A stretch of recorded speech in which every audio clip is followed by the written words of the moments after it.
Bulldozer. खाली हुए दुकान और मकान।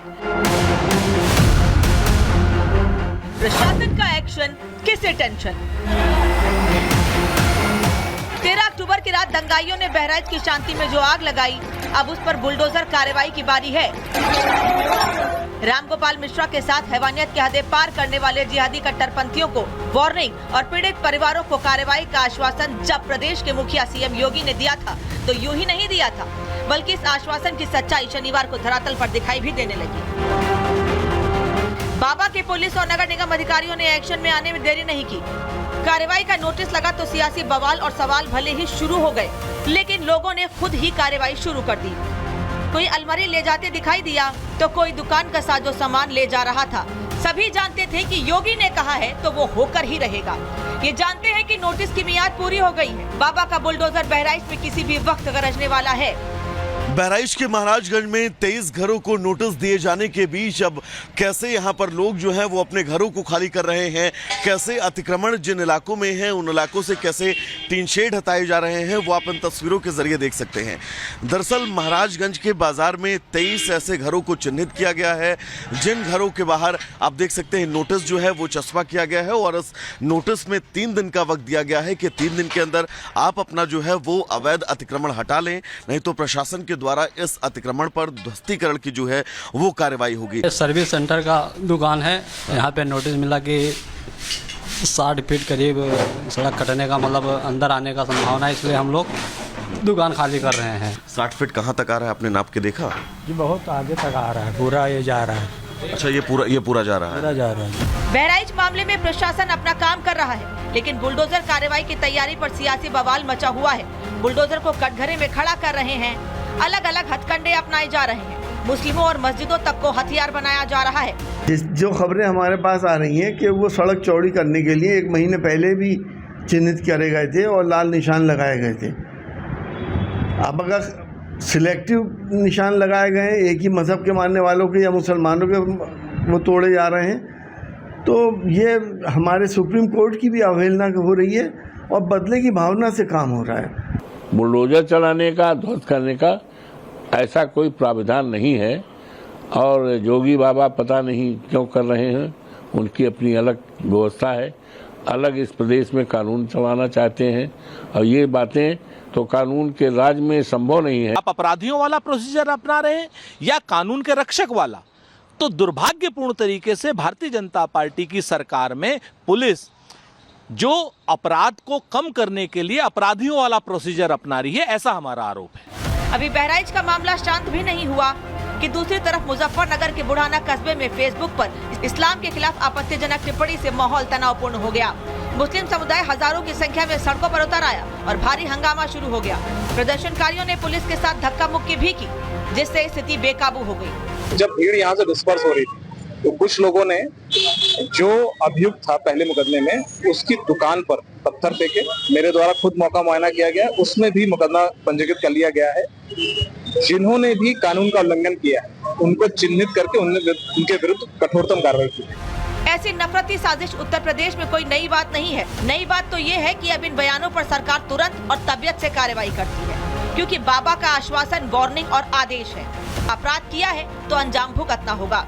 सुरक्षा में सेंध लगाने का कार्य करे क्या तो अगले चौराहे पर उस सोहदे का इंतजार यमराज कर रहा होगा। उसको फिर यमराज के यहाँ भेजते से कोई रोक नहीं पाएगा। ऐसे में सवाल यह है कि क्या उपचुनाव की वजह से सूबे में तुष्टीकरण की राजनीति शुरू हो गई है? उपद्रवियों पर कार्रवाई तो विपक्ष को क्यों tension? Bureau report, Republic Bharat.